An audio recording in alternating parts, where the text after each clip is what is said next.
Welcome to the Center Square Radio Hour for the third weekend of October 2024. I'm your host, Chris Krug. The Center Square and the Radio Hour are projects of the Franklin News Foundation, a 501c3 independent, nonprofit, nonpartisan news service. Established in 2019, the Center Square Newswire publishes original taxpayer-centric straight news that focuses on the size, scope, and effectiveness of local, state, and federal government. On the Center Square Radio Hour, our journalists explore their top stories, adding insight to the headlines. We'll also present thoughts on the economy from Dr. Orphe Divounguy, PhD economist, and bring you the latest in K-12 education news from our Franklin News Foundation's Chalkboard News team. With Election Day now less than 3 weeks away, we'll take a look at the latest news from the campaign trail. We'll hear about the concerns surrounding absentee voting in areas impacted by the recent hurricanes, and we'll discuss how FEMA is spending its money. We'll be right back with all that and more in the Center Square Radio Hour.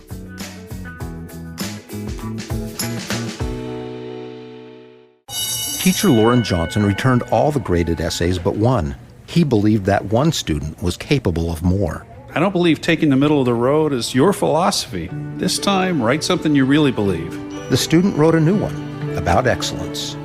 Instead of just grading an essay, Mr. Johnson changed a life. I am that student.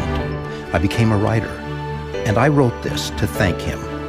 Thank a teacher and pass it on from passiton.com. Welcome back to the Center Square Radio Hour. I'm Chris Krug. With more on the presidential race, it's Dan McCaleb. Another week gone and another week closer to the November 5th general presidential election. Vice President Kamala Harris participated in the contentious interview with Fox News. Former President Donald Trump seems to have gained some momentum in some key swing states, but the race overall remains incredibly tight. Joining me to discuss this and other developments in the presidential race is Casey Harper, Washington, D.C. Bureau Chief for the Center Square. Casey, let's start with the Harris interview with Fox News host Bret Baier. What are your top takeaways? Yeah, I mean, this was a kind of a remarkable interview. I was amazed that she did it because for the most part, she sort of adopted Biden's, strategy of hiding away and letting the media do your work for you. It worked for Biden. I mean, of course, he did a few interviews, but he mostly just stayed on the campaign trail and avoided the media. And even though he avoided them, they still kind of covered for him. I mean, conservatives pejoratively, referred to it as hiding in his basement, right? But if you want to call it that, Kamala's tried the basement approach. Of course, she's on the campaign trail and doing a lot of events.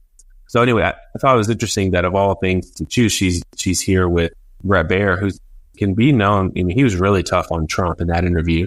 And of course, Fox is right-leaning and Harris went in. So, I think the benefit of that for her was that there was low expectations. And once people went into that interview knowing, wow, this is going to be rough.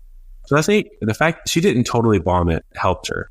She took a lot of tough questions and at times really struggled to answer those questions. But when you see how tough the interviewer is being to her, you kind of have a little bit of sympathy. However, I don't think she won a lot of people over with this. And in fact, had a couple of very embarrassing viral moments. In particular, when Bret Baier is asking her, you say you're going to turn the country around, but 79% in the poll they refer to, 79% of Americans say the country's headed on the wrong track. And you've been in office 3.5 years. So, which is a point that Trump tried to make the last debate, I think mostly unsuccessfully, but Bret really put it in her face and she totally had no answer. I mean, it was painful to watch and how she kind of tried to laugh it off and said, well, Trump's been running for office. And Bret said, you in office, you're in the White House. What are you talking? She says, you and I both know what we're talking about here, Bret. And he said, I really don't know what you're talking about. I'm confused. That was a really painful, awkward moment that really brought attention to the fact that, hey, they're one of Trump's biggest arguments in the debate, which I think he really failed to get across in that debate, which is, how are you making all these big promises if you're the VP? And everyone knows that Biden has lost a step, to say the least, and you could probably get, things done since, you always call it the Biden-Harris administration. So why haven't you? It's the best argument against an incumbent. If you were going to do all these changes, why didn't you already do it? That was what cost Trump, I think, in big part. Of course, COVID really was what cost him. But it's what cost Trump when he ran for re-election against Biden. All of his things that he said he was going to do is, well, you've been in office 4 years and you haven't done it, right? So that's what I took away from that. I think that there's been some really interesting polling coming out. The interview, I think, was mostly a swing and a miss, and it really just highlights mean, I admire her for trying it, and I think it was the right thing to do to try it. Maybe not Bret Baier. I mean, she kind of maybe overcompensated for the lack of interviews by picking a hard one. She should have just went more mainstream, a little bit more favorable, I think. And one more thing with the Fox News interview, Bret Baier also pressed her on the border crisis, asked her directly, how many foreign nationals have crossed the border since you and Biden took office? He name-dropped Laken Riley and a couple of other women who were murdered at the hands of foreign nationals illegally in the U.S., released into the U.S. by the Biden administration, and asked her directly, do you owe them an apology? And while she sort of, hemmed and hawed and said what a tragedy that is, and et cetera, she wouldn't answer the question about whether she should apologize. She didn't answer the question about how many millions of foreign nationals have entered the country legally or illegally since she came into office. So I don't think she looked real good there either. No, I mean, and that's, the Republican response to Harris's strength with women is trying to make the immigration an issue that hits home with women. This makes it a safety issue versus a cultural change issue, which a lot of social conservatives tend to focus on. But if you make it a public safety issue, I think that is kind of smarter. And that's what Bret was getting at. And she has no answer on it. I mean, Bret also asked her, or, actually Charlamagne the God, it was a different interview. He asked her, why did you let Joe Biden call you the border czar all these years or all that time if you weren't actually the border czar? And she had some kind of answer like, if I corrected people every time they said something about me, I'd be so busy. But I don't think that really passed muster. And the comments on that interview kind of seem to reveal that. And Charlamagne is not conservative at all. So I think that Harris had a lot of momentum getting the nomination, did very well in the debate against Trump, and has slowly been sliding since then. And these interviews are not helping. I think they're making it worse. But the problem is when she's not doing the interviews, she gets attacked for hiding in her, Biden-style basement. And so she's in a tough place. And I think she's just trying to white knuckle it to Election Day and hope that the momentum does not keep slipping and put Trump ahead. But I think right now, Trump is in a really good position. He's doing well in these swing states. He's got the momentum on his side. He's doing a lot of big, just major podcast interviews. Pastor Bet Davis, Flagrant, and others. These are appealing to younger voters. These are not your traditional news outlets, but they often get more views than those traditional news outlets because of the modern media landscape. And I've been, making my way through these interviews, and in them, he seems very reasonable. He seems peaceful. He's not the angry Nazi fascist tyrant that the left tries to characterize him as. I mean, it's not rally Trump at these things either. It's a very calm, soft-spoken Trump doing these. And he's often kind of making jokes and things. So I think these interviews are really helping Trump. They're hurting Harris, and we've seen some polling, Dan, before I toss it back to you, that shows that Harris doesn't quite have the support from black voters that she may need in these swing states. Thank you for joining us today, Casey. Listeners can keep up with this story and more at thecentersquare.com. A big thanks to Dan and Casey. You're listening to the Center Square Radio Hour. I'm your host, Chris Krug. With more on absentee ballots and the problems posed by recent natural disasters, it's J.D. Davidson. For weeks, what most polls are showing as an extremely close presidential election has been competing with the disaster and sorrow from two major hurricanes that have impacted the southeastern United States. But when it comes to the election, the impact could easily be spread across the country. Not only do voters in Florida, Georgia, Tennessee, and North Carolina have to deal with polling locations destroyed and potential chaos, but those from around the country in the area to help, others who spend the winters in the South, and even college students are left wondering if absentee ballots could be impacted. It has the potential of becoming a significant issue that doesn't seem to be getting a lot of attention nationwide. Joining us today is Elise Apel, a Southeast election-focused reporter for the Center Square. Elise, what's been the impact in North Carolina specifically, and what steps have been taken to make sure voters are not disenfranchised? Yeah, thanks for having me on. So Hurricane Helene obviously caused extensive damage to North Carolina, specifically a number of counties in western North Carolina.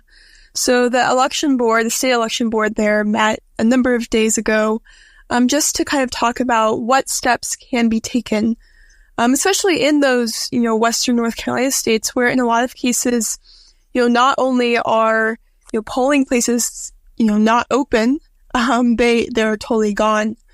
So they met and actually passed a resolution to assist with voting in the 13, what they considered the 13 hardest hit counties. And then the legislature actually met a couple of days after that and extended that to 25 counties that they consider the hardest hit. So those are counties in Western North Carolina, and they really just allowed county boards of elections in those counties, provided them with the flexibility to just ensure that voting continues. So some of the measures that they passed included giving them the ability to modify their early voting plans, modify their precinct sites, adjust poll worker assignments, and really all to just make sure that voting continues, but also that it's secure. Obviously they've had a lot of concerns about how are they going to ensure that voting is secure still, that the election, that people can rely on the election results, but they are really taking a lot of steps to ensure that the chain of custody of the ballots is maintained, even going so far as sending out what they call multi-partisan assistance teams into those most devastated communities to receive absentee ballots from those who aren't able to deliver them to the county boards. So North Carolina is really taking a lot of steps, both the election board and the legislature, just to give counties that are hard hit the flexibility that they need to continue voting. And early voting actually began this week, and they are off to a good start. They were able to, in those hardest hit counties, they were able to still open up nearly the number of early voting sites that they were planning to. I think there was just like 2 less than they were already planning to.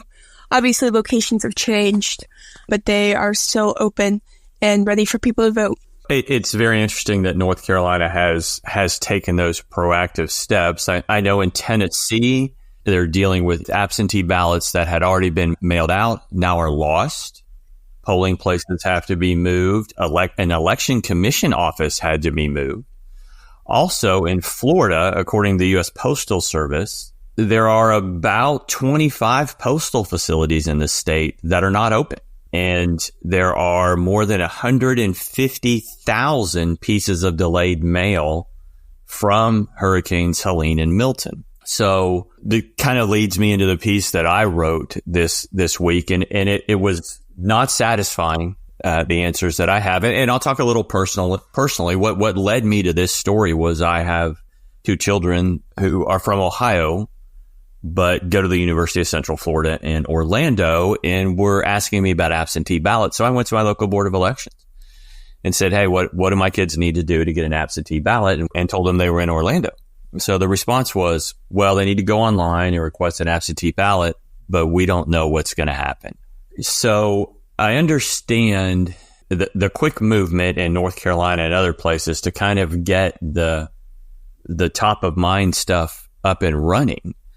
But our Secretary of State's response to my questions about this were just, well, we're going to keep an eye on it. And for Ohio and around the country. So in the Midwest, where I live, there are an awful lot of people who have already left and were in Florida when the hurricanes hit, and that's where they live during the winter. So they vote by absentee down there. They're not sure what's going to happen. And I haven't seen a state take a step to extend a deadline, to guarantee that if you request an absentee ballot, that 1, you're going to get it, and 2, that your vote's going to be counted. Right. Yeah. And I do think it's it puts the states, especially like a state in Ohio, right, that wasn't directly impacted by the storm. I think it puts them kind of in a hard position. I know in North Carolina, they actually are encouraging, because of the concerns about the Postal Service, they're encouraging voters to use, they have a ballot tracking system. So they're encouraging voters to make sure that they're tracking their ballot, making sure that it actually got to them. They put some measures in place to allow people to get an additional ballot if their ballot never showed up, or to get an additional ballot, or to go into an early voting site if they believe their ballot wasn't cast. And then they can kind of check to make sure there aren't duplicate ballots. But yeah, I think that's definitely a big concern, especially, I believe in the 2020 election, the United States Election Assistance Commission actually reported that nearly half of all Americans cast their ballots through the mail. So I think that's definitely a concern. And I do think states like Ohio, are kind of put in a hard position because they weren't directly affected by the storm. But, what about their voters that are voting out of state by absentee? really it's interesting to look at too. I do some coverage in Georgia, so I've been covering the election board there. And one of the things there was actually both in Georgia and in Florida, judges decided against some appeals to extend the voter registration deadline. So far in the states that I've been looking at, they aren't really, like you mentioned, extending any of those deadlines. So I think that's really interesting. And we'll see if, as we get closer to election day, if anyone makes moves to do that. And when you're talking about states outside of the impacted area, whether it's college students or snowbirds or even emergency workers, and we have several National Guard troops down there helping out. It's one thing when you talk about the presidential election. It's another thing when you talk about maybe a statewide issue or a statewide race. But when you boil this down to a local school board race or school tax referendum that sometimes are decided by 2, 3, 10 votes, missing that opportunity to cast your absentee ballot, could have a significant impact on local races. Well, Elise, thanks for joining us today. Listeners can keep up with this story and more at thecentersquare.com. Thank you, JD and Elise. You've been listening to the Center Square Radio Hour. I'm your host, Chris Krug. With more on FEMA's budget shortfalls amid a bad hurricane season and where their money has been going, we'll return to Dan McCaleb.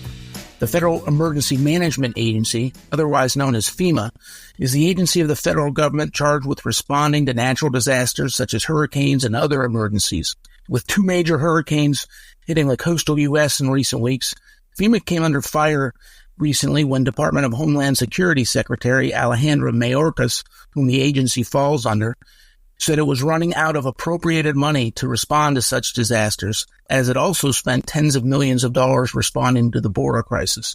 Now we learn that FEMA also spent millions of taxpayer dollars on diversity, equity, and inclusion initiatives within the agency. Joining me to discuss this today is Casey Harper, Washington, D.C. Bureau Chief for the Center Square. Casey, FEMA's core mission is to help American citizens recover from natural disasters. Now we're finding out that the agency is spending significant resources, both in terms of personnel and taxpayer money, on things that have nothing to do with responding to these emergencies. Tell us more. Yeah, what's really interesting, Dan, is unbeknownst to most Americans, that core mission has really changed and drifted.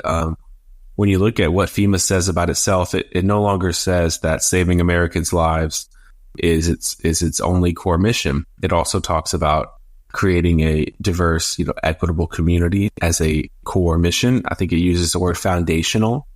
And it also talks about responding to climate change. So I think many Americans are surprised to see that FEMA appeared a bit distracted when these hurricanes hit and tragically, killed many people and destroyed billions of dollars of property. There's roads that are still shut down. People are still struggling. Of course, their houses are gone.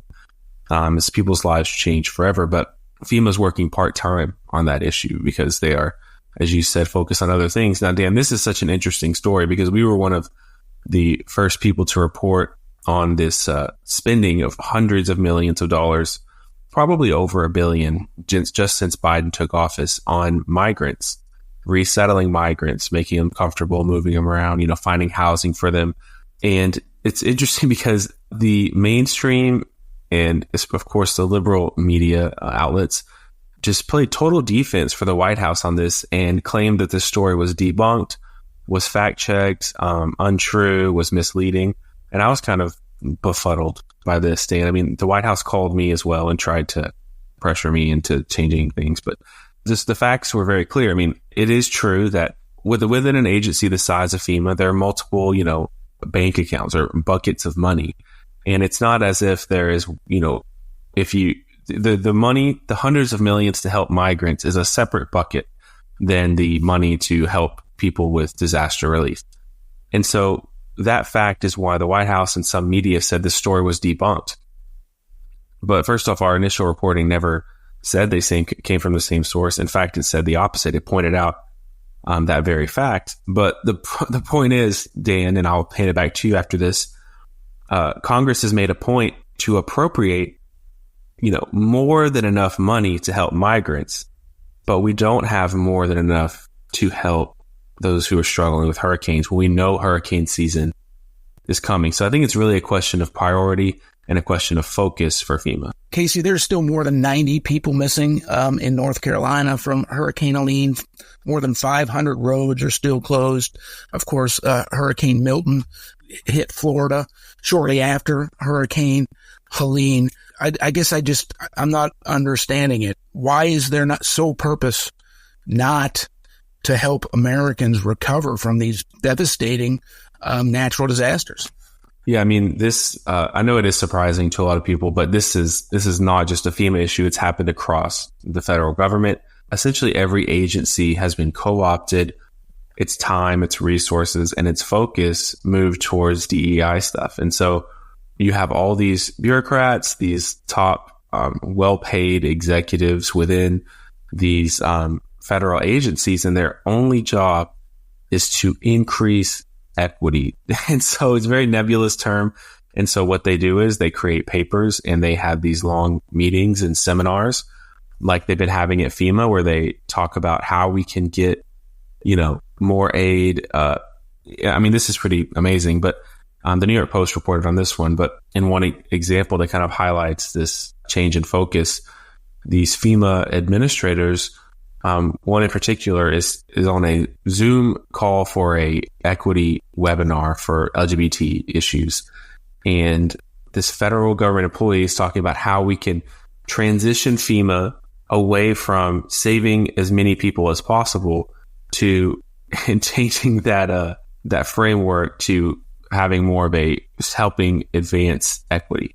Right. And so it's not that they're just trying to hurt people. I think it's really just a change in the focus that, yes, saving lives is important, but if we're not equitable when we do it, who are we really?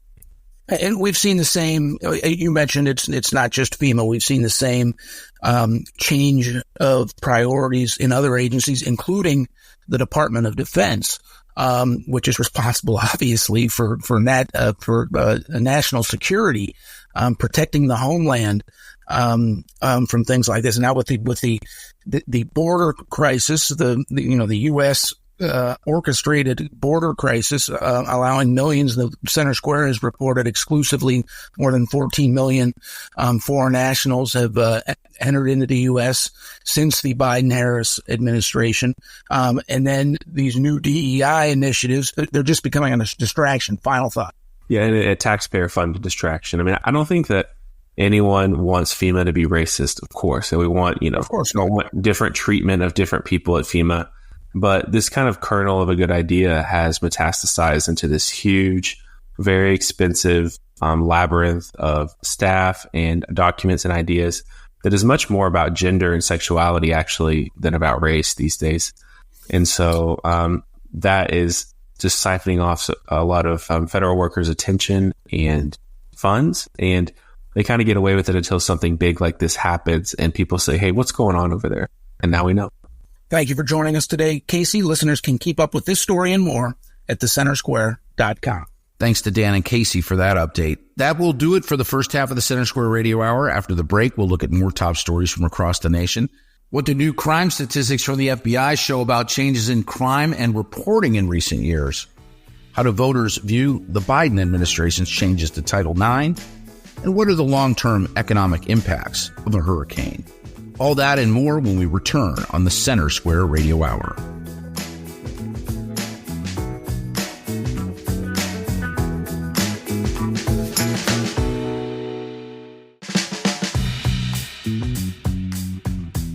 Welcome back to the Center Square Radio Hour. I'm Chris Krug. Here are this week's quick hits, some of the original reporting you may have missed at thecentersquare.com. 3 weeks after Hurricane Helene hit the North Carolina mountains, as many as 92 people may still be missing. Though Governor Roy Cooper stressed that this number is not definitive and could change as more reports come in. While the exact death toll across multiple states is unclear, it is believed to exceed 200. Walgreens has announced plans to close 1,200 locations over the next 3 years, including about 500 in fiscal 2025. The company, which operates over 8,500 retail locations nationwide, reported a net loss of $3 billion last quarter. This comes shortly after Rite Aid completed its Chapter 11 bankruptcy, closing hundreds of stores across the country. The social media platform TikTok is facing increasing scrutiny from U.S. lawmakers over concerns about its impact on children and its ties to China. U.S. Representatives Kathy McMorris Rodgers, a Republican from Washington State, and Bob Latta, a Republican from Ohio, are urging TikTok to sever its connection with parent company ByteDance, citing its potential links to the Chinese Communist Party. Calls for banning the platform continue to grow amid these concerns. The National Border Patrol Council, the union representing roughly 16,000 Border Patrol agents nationwide, endorsed former President Donald Trump for president while criticizing President Joe Biden and Vice President Kamala Harris and their open border policies. The Border Patrol Union's new president, Paul Perez, said the United States is less safe under the Biden-Harris administration, citing the millions of illegal immigrants who were released into the country since 2021. Detroit has agreed to correct its poll worker selection process to ensure balanced party representation on Election Day, following a lawsuit settlement with the Republican National Committee. The RNC had sued the city for selecting a disproportionately high number of Democrat poll workers in the August primaries, 7 Democrat workers for every 1 Republican worker. They accused the city of violating Michigan election law and demanded it hire more Republicans for the November general election. You can find more on these stories and others like them from across the country at thecentersquare.com. We'll be right back with more on the Center Square Radio Hour. Are you tired of news that puts politics over people? At the nonprofit Franklin News Foundation, we believe in putting people over politics by delivering nonpartisan news and audio content that serves you, the American taxpayer. With Franklin News Foundation, you can read fact-based, state-focused news for free at thecentersquare.com. You can listen to civil, balanced conversations between policy experts through our podcast network at americastalking.com. Or you can get in-depth news on K-12 education spending, curriculum, and school safety at chalkboardnews.com. It's all free through Franklin, where we put you, the American taxpayer, first in every story, episode, and conversation. And it's only possible through our supporters. Together, we can produce content that puts people over politics and brings Americans the news they deserve. Become a supporter today at franklinnews.org/donate. Once again, that's franklinnews.org/donate. Welcome back to the Center Square Radio Hour. I'm Chris Krug. With more on new crime data from the FBI and what it tells us about the changing picture of crime rates in recent years, it's Eliana Kernodle. Annual FBI crime victimization surveys show violent crime is up 10.4% and property crime is up 6.4%. between 2019 and 2023. Joining me with more on this story is the Center Square's Kenneth Schrupp. Kenneth, where does this data come from and how is it different from other FBI crime data? Each year, the FBI releases 2 major sets of data that are really the gold standards for crime information in the U.S. The first, which is what most people are more familiar with, is its annual report on reported crime. The second is its annual crime victimization survey that asks how many people have been victims of crimes. This gives us a rough picture of how many crimes are reported compared to how many crimes Americans actually have been the victim of. So we can figure out very rough approximation of what real reporting rates are and the accuracy of crime statistics. What does this tell us about recent crime data that a lot of politicians are citing? This brings up some really interesting points about the 2020 and 2021 data. There are a lot of anomalies from 2020 that have led to a lot of that data just being kind of ignored. And 2021, though, that's where we really started to see some issues with data collection by the crime reporting system compared to crime victimization. And that's because of the January 1st, 2021 deadline for the conversion to a new national crime reporting system. There was something called the summary reporting system, where only the worst crime during an incident would go into the computer system.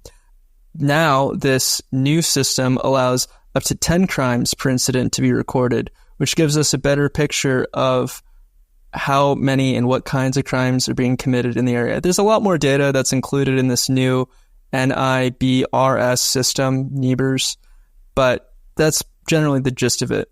This system was created in the 1980s, so it's been around for a very, very long time. It's computerized. It's much more efficient than the summary reporting system where you input stuff on paper and then someone types up the paper and it goes into a computer, results in officers and admin having to spend hours just typing up these things. It's a complete mess. Anyhow, 40% of law enforcement agencies didn't make this change in time. And this included most agencies in California, New York, Illinois, Pennsylvania, and Florida, which are some of the largest states in the country. And the two largest agencies, NYPD and LAPD, also weren't included. So this 2021 data is extremely inaccurate in terms of reported crime. Crime victimization surveys paint a very different picture. So between 2020 and 2021, reported violent crime dropped 15.9% and reported property crime dropped 27.3%. That doesn't mean those crimes weren't happening, because victimization for violent crime rose 0.9% and victimization for property crime decreased 3.3% in 2021 compared to 2020. What this shows us is we were not having people reporting as much of the violent crime, or that data just was not included because these agencies weren't participating. Property crimes victimization decrease of 3.3% tied to the actual reporting rate decline.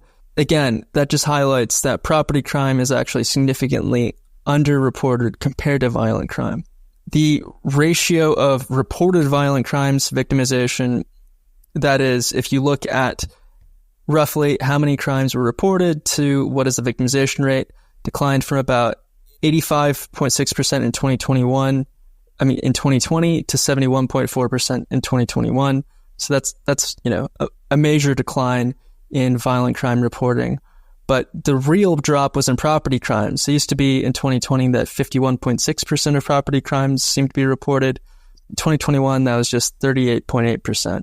So reported crime figures in 2021 really are just the product of a poor transition in data collection. So where are we at now? Well, data improved a lot for 2022 and 2023. 2022, only 17% of agencies failed to submit at least 3 months of data for NEBRs. And in 2023, agencies that cover 95.2% of the national population reported for 2023. So we know the data now is solid. And this new full 2023 data released at the end of September shows that the reporting rate for property crime is still quite low. Violent crime reporting rates are about the same as they were in 2019, but property crime reporting rates are 14.4% below 2019 levels. So people are just not reporting as much property crime as they actually are the victim of relative to what they did in 2019. So then what do the numbers tell us about the rates of crime now?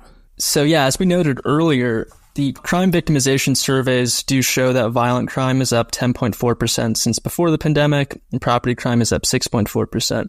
But I think the really telling part is looking at victimization increases between 2021 and 2023. That's where we see victimization of violent crime is up 40%, and the victimization of property crime is up 17% in just a few short years. And I think that is a lot of the concern that we're seeing in America right now about crime. Compared to 2019 levels, yes, crime of both kinds is up significantly. But the biggest change is that things are up massively from 2021. Well, Kenneth, thank you for your insights on this story. Listeners can keep up with this story and more at thecentersquare.com. Thank you, Eliana and Kenneth. You're listening to the Center Square Radio Hour. I'm your host, Chris Krug. With more on voters' opinions of the Biden administration's changes to Title IX, we'll go back to Eliana Kernodle. In a new national poll released last week, voters signaled they are divided over the Biden administration's Title IX changes to expand gender identity protections ahead of the general election. Joining me to tell us more about this is Chalkboard News editor Brendan Clary. Brendan, can you tell us about what this poll found? Yeah, so essentially this is a poll that's called the Voters' Voice Poll, and it was conducted by Noble Predictive Insights for the Center Square, which is Chalkboard News' sister site, and they're both owned by the Franklin News Foundation. And it asked 2,500 likely voters about their thoughts on Title IX. And so just brief overview, And we'll talk a little bit more about this later about, a lot of maybe people don't understand what Title IX is. Essentially, it's a federal statute governing non-discrimination in the nation's educational institutions. So that's K through 12 and also institutions of higher education. And it governs sex discrimination. So basically, if you allege there's sex discrimination as a student in those kinds of institutions, then there's these guidelines that have to be followed because of, that institution receiving federal money, right? So it says like, yeah, here's the federal money, but here are the strings attached and you need to follow the law this way. And basically that we're going to keep things open and fair for both sexes. And so what the Biden administration did is they said, let's expand these protections to gender identity. So these sexual minority youth, transgender students, they might need those protections as well. So that's what the Biden administration is saying. And so this asked voters, well, what do you think about those changes, like that expansion? And as we've written about in Chalkboard, those have been challenged in the court. So that's just like a little bit of background on Title IX. And what they found was that 45% of likely voters said they disapproved of the Biden administration's equity-focused push to prohibit discrimination based on gender identity. And then 40% said that they approve of the changes. And so it's like very, in terms of these kinds of issues, there's a very tight margin there. 45% saying that they disapprove of it and 40% saying that they approve of the changes. But there is sort of some complicating factors to this. David Baier, the chief of research at Noble Predictive Insights, went into this. What did he have to say? Yeah, he basically said that, the more you drill down into these specific issues, specifically like on Title IX, which is a complicated sort of thing. Again, I like to explain it because, maybe people are not super aware of it unless you're an education reporter like I am, right? You might not be super aware, or maybe you're if you're not a superintendent or you're not a principal and you're kind of thinking about that in terms of risk and different kinds of compliance issues. If you're out of the loop a little bit, you might not have that sort of, I know how I feel about this thing. And so what David Baier said is essentially, quote, the longer you get, the more people you get who decide on the spot and the more fluidity you should expect. So Title IX is a specific issue that people just don't know about unless you're an absolute news junkie like myself. So that's what David Baier was saying is like, unless you kind of maybe had a run-in with this and maybe it affected your life, like maybe your son or daughter is transgender, and you've had to experience this, then maybe you're not super, in the know about like what's going on at the federal level with this federal rulemaking kind of thing.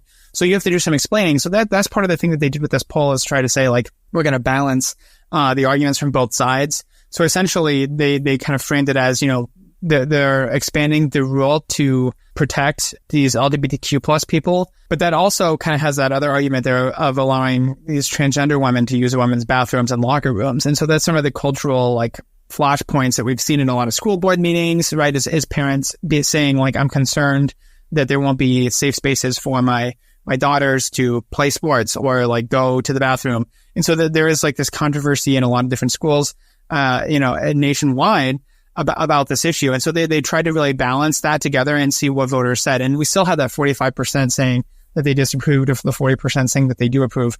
That tracks with some of the, earlier polling that we saw from the summer, or is very similar. They did the same thing as well, where they were trying to ask like, hey, what do you think about this, for these reasons? And then again, but it also means like, this, and that there are these other cultural issues that maybe people don't like about some of these kinds of protections. And that's something that we've seen in several states as well, where these kinds of issues with sports, for example, and some smaller instances where it just comes down to like a soccer team saying like, hey, we're not going to play against another team that has a transgender student on it. And so this is one of those cultural things that is just going to keep coming up. What are some of the more specific breakdowns when you get into parties? Yeah, so it's really along those partisan lines there. So 69% of Republican voters said that they were opposed to the changes, with only 18% saying that they were in favor of expanding the rule and the Biden administration's rule change there. And then 65% of Democrats said that they favored expanding Title IX to include gender identity. The true independents, however,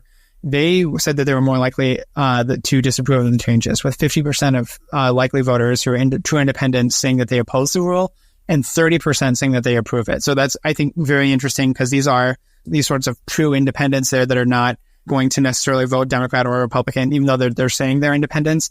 So that, I think, is something. And Baier also said, kind of tracking along that, and what we saw from independents is that on these other issues, like cultural issues more broadly, where people have stronger feelings, that there was a conservative, like a lean towards some of those conservative positions, right? That people were saying stuff about transgender issues that they were asked about. So I think it's a very interesting sort of thing that we're seeing, is that on some of these education issues and these like cultural issues around education, we've seen some of that, public support for some of these conservative opinions. Yeah. And Baier also kind of mentioned one of the interesting things, though, is that it's not necessarily an issue people vote on. It's one of many that they consider, but it's not necessarily a turning point for most people. Well, Brendan, thank you for your insights on this story. Listeners can keep up with this story and more at chalkboardnews.com. Thanks to Eliana and Brendan for that update. You're listening to the Center Square Radio Hour. I'm your host, Chris Krug. Joining me to discuss the impacts of hurricanes on the economy, it's PhD economist Dr. Orphe Divounguy. Dr. O, we have witnessed, some of us from afar, some of us very up close, devastation from hurricanes here in the United States. First one that was really bad and damaging was Beryl. And then there was Helene, which is just absolutely just wrought horrible terror and destruction to the people in North Carolina and Tennessee and parts of South Carolina too. And just this past week, we had Hurricane Milton blow right through the Tampa area, and the pictures they don't do it justice. Talking to my friends that are in the Tampa Bay area, it's incredibly sad. I mean, it tore the roof off the baseball stadium. Yeah. It just, and it's just, it's an absolute mess. Yeah. It's families that are displaced. It's houses that are destroyed. It's memories that are lost. It's businesses that are, upside down, literally, right? Upside down. And so, you don't want to necessarily try to quantify these things in monetary terms. However, right now, Fortune magazine, we'll poke this number a little bit, but Fortune is suggesting that there's been already like $1 trillion worth of damage to commercial properties. That's a headline straight from Forbes. That's just commercial properties. Helene, they estimated a week ago, Axios said that the damages could be $35 billion. And, Beryl, I don't have that number, like right at a point of access, but that would have to be in the high hundreds of millions, if not, in excess of $1 billion worth of damage. What does something like a hurricane and let alone a series of hurricanes like we've seen, and the season's not over yet, what does that do to the economy? It doesn't matter how you look at it, whether it's hurricanes or climate change or heat or, right? It actually lowers economic growth. It lowers GDP. That's the literature. And why? Well, look, you got all this destruction. You got people that are, you got supply chain disruptions. You got, agricultural, food, issues. You got, the labor market effects. You got workers that are basically not working, right? Displaced, which means wages, employment probably fall in the short term. And it's hard to make up that gap, right? Productivity declines, lower investment, especially in climate affected areas, right? I want to go back because I don't want to short shrift Hurricane Beryl. Estimates on Hurricane Beryl are between $28 and $32 billion. And like Hurricane Beryl at this point, they're alphabetical, right? Beryl was the first of the big three. It's, and I feel terrible about this. I'm not that I've forgotten about Hurricane Beryl, but it's been somewhat, dwarfed by Helene and Milton. Yes. So anyway, I just want to provide some facts there. Totally.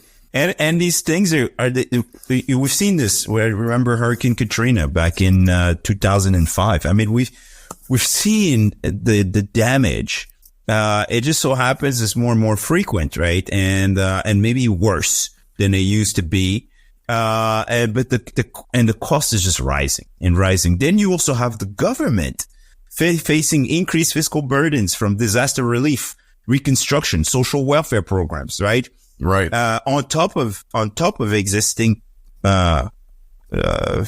public debt issues, large fiscal deficits. That's right. It.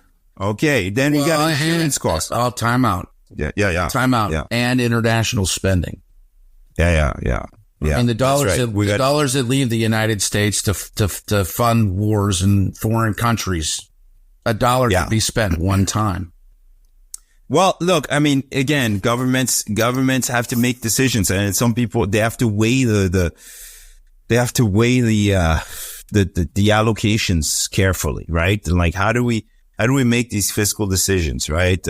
We got geopolitical crises. Yep.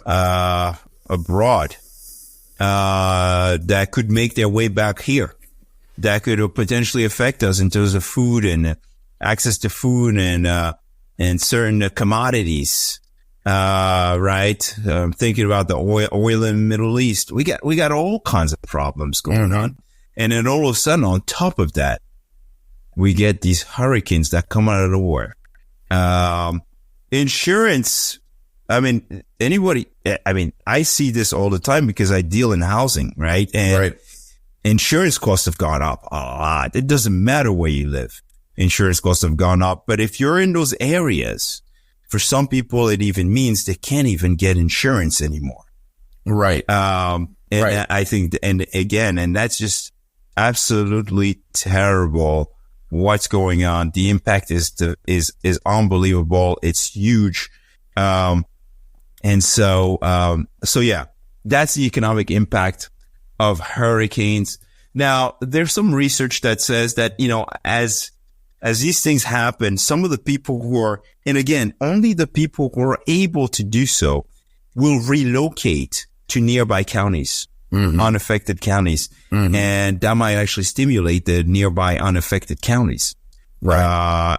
Because, they have more people moving in, people spending there, right?